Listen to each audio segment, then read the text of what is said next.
Salut, c'est Trado, content de vous retrouver pour la mise à jour de l'indice parisien. De très bonnes nouvelles sur le plan des fondamentaux aujourd'hui, non pas tant à cause des résultats d'entreprises qui certes n'ont pas déçu, mais surtout parce que l'on apprend que les négociations sino-américaines avancent bien et que l'on parle de plus en plus de suspendre certaines taxes, certains droits de douane qui avaient été mis de part et d'autre, et forcément les indices saluent, et notamment le CAC avec 0,4% qui continue d'avancer de manière constante en mode rouleau compresseur, hein. Rien ne résiste, toutes les résistances sautent les unes après les autres.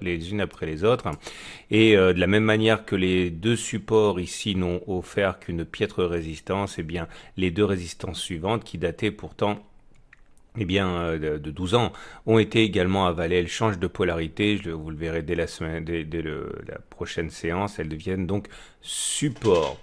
Et nous sommes maintenant au contact du haut du canal noir. Alors être au contact du haut du canal noir, c'est dangereux, mais tant qu'il n'y a pas de signal de baisse, eh bien on peut tout à fait envisager de continuer ainsi.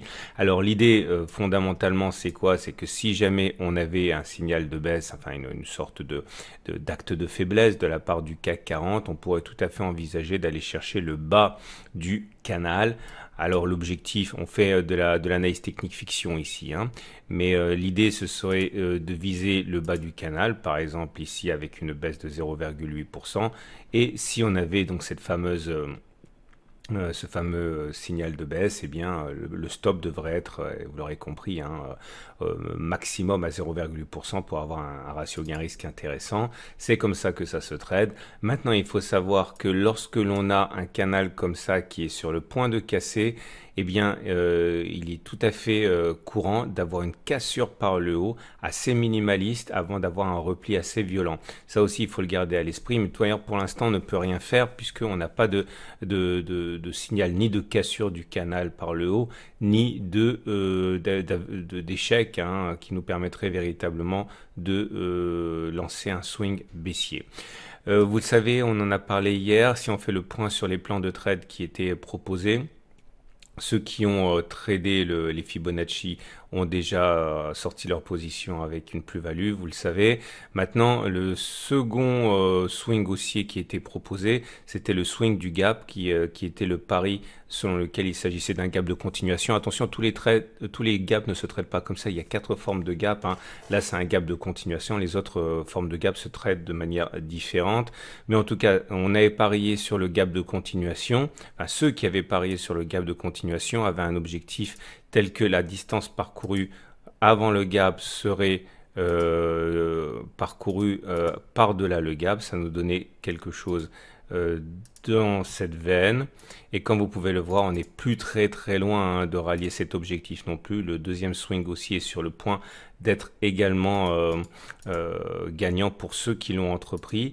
Alors maintenant, j'avais proposé pour ceux qui le voulaient également des swings baissiers. Le dernier en date était de parier sur le fait que les résistances eh bien, rempliraient leur rôle classique et empêcheraient les cours de passer. J'avais expliqué ça sur la séance du 6 novembre. J'avais expliqué que ceux qui voulaient parier sur ce scénario avec un stop loss qui tenait compte du fait qu'on n'avait pas encore eu un signal baissier, j'avais dit bon, faut au moins prendre un stop assez large, je sais plus combien j'avais dit, peut-être 1% ou 0,8, je sais plus. De toute façon, l'idée c'était si on prend un stop large pour intérioriser et intégrer le fait qu'on aurait un signal baissier tardif, eh bien en mettant un stop à 0,8% par exemple, on visait au moins 0,8%. Bon, ce qui aurait été bien, ce serait de viser le support journalier, hein, ce serait assez classique, 1,2%. On était sur un ratio gain-risque qui était intéressant, mais pour l'instant, ceux qui ont entamé ce swing baissier assez contre-tendance n'ont visiblement pas encore perdu ce trade parce que le stop il était large, mais il est quand même assez mal engagé. On a toujours un troisième objectif haussier hein, pour ceux qui ont entrepris le trade de l'épaule tête-épaule. Je vous rappelle l'idée, hein, on avait cette épaule tête-épaule là, une épaule, une tête et une épaule. L'idée c'était de parier sur le fait qu'on rallierait dans un premier temps la hauteur de la première épaule reportée au-dessus de la ligne de cou. Ça ressemblait à ça. Et il y a un deuxième objectif, hein, c'est la tête. Mais bon, pour l'instant, on n'est bon, on est en bonne voie, mais on n'a pas du tout, pour l'instant, remporté le pari. Et voilà donc où nous en sommes actuellement. Il faut suivre de près, vous l'aurez compris, le canal qui pourrait nous donner l'opportunité également d'engager un swing baissier si, vous l'aurez compris, il y a une preuve de faiblesse. Hein. Remarquez également le nombre de bougies vertes. C'est-à-dire que là, vous voyez, depuis 1, 2, 3, 4, 5, 6, 7, 8, 9, 10, 11, 12, 13, 14 bougies. Ok, il y a eu une seule bougie rouge pour eh bien 13 bougies vertes. Hein. C'est très très très rare quand même, hein, et ça montre bien la violence du, euh, du rebond en cours. Hein. Enfin, non, on ne peut plus parler de rebond, hein, de l'accélération en cours. Les moyennes mobiles, eh bien, le champ des japonais du jour, il est toujours très positif. C'est toujours pareil, hein, regardez, on termine dans le tiers haussier. Quand on termine dans le tiers haussier, c'est un signe de force intrinsèque. Hein. Regardez la moyenne mobile à 20 jours, elle est toujours ascendante. Oui, il y aura un retour à la M20, mais tant qu'il n'y a pas de signe de faiblesse, il faut faire attention parce que c'est dangereux de spéculer la baisse, ça vous l'aurez compris. La moyenne mobile à 7 jours ascendante aussi. Et regardez les bandes de Bollinger, on fait eh bien, une deuxième clôture au-dessus de la bande de Bollinger. Alors, c'est un petit peu bizarre, j'aime pas beaucoup, parce que la Bollinger, normalement, quand on clôture au-dessus de la Bollinger supérieure, eh bien, pour avoir une sorte de grain de folie, il faudrait que la Bollinger supérieure monte et que la Bollinger inférieure descende. C'est pas le cas. Les deux montent. En tout cas, ça veut dire pour l'instant que ça se trade aussi. Lorsque l'on réintégrera les bandes de Bollinger, je vous expliquerai un truc que l'on peut faire, mais bon, pour l'instant, c'est un petit peu prématuré. Les indicateurs techniques sont tous absolument haussiers. RSI au-dessus de 50, momentum au-dessus de 0, MACD au-dessus de son signal. On a également les indicateurs techniques rapides qui sont pas du tout en délicatesse, en faiblesse. Hein, MACD 0 au-dessus de son signal, stock au-dessus de son signal et CC au-dessus de son signal. Bref, c'est très bon tout ça. On va terminer comme il se doit avec l'Ishimoku. Et l'Ishimoku, lui aussi, on l'a dit, hein, ça a pris du temps cette histoire d'Ishimoku et de tendance neutre. On en a beaucoup parlé, on en a parlé pendant des mois, mais depuis que la tendance est devenue haussière, on en a parlé en temps réel il y a plus d'une semaine maintenant. Eh bien, ça produit ses effets. Hein. On monte comme ça sans coup fait rire. Voilà ce qu'on pouvait dire. Je vous invite à regarder maintenant, si vous le voulez bien, sur le blog, la petite pub que j'ai faite pour mes ateliers de formation. Alors, ça sera le 23 et le 24 novembre.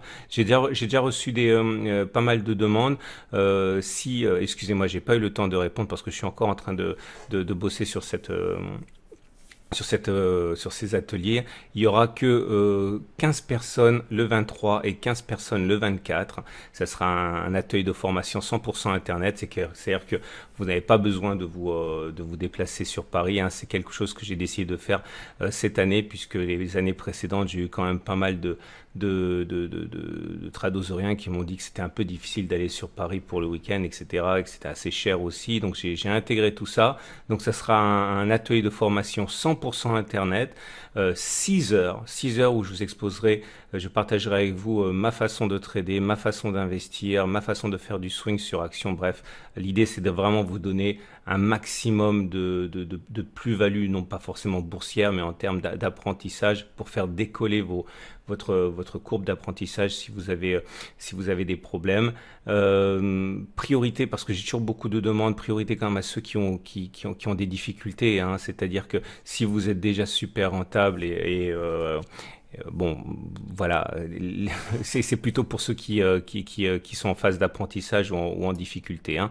Mais en tout cas, je serai très très très content de vous retrouver le 23, le 24, uniquement 15 places le 23 et 15 places le 24. Voilà, je tenais à le dire. Vous allez sur le site si vous désirez pour voir ce qu'il en est. Et je réponds à tous ceux qui m'ont déjà envoyé des pré-réservations. Hein, mais voilà, ça sera fait normalement aujourd'hui.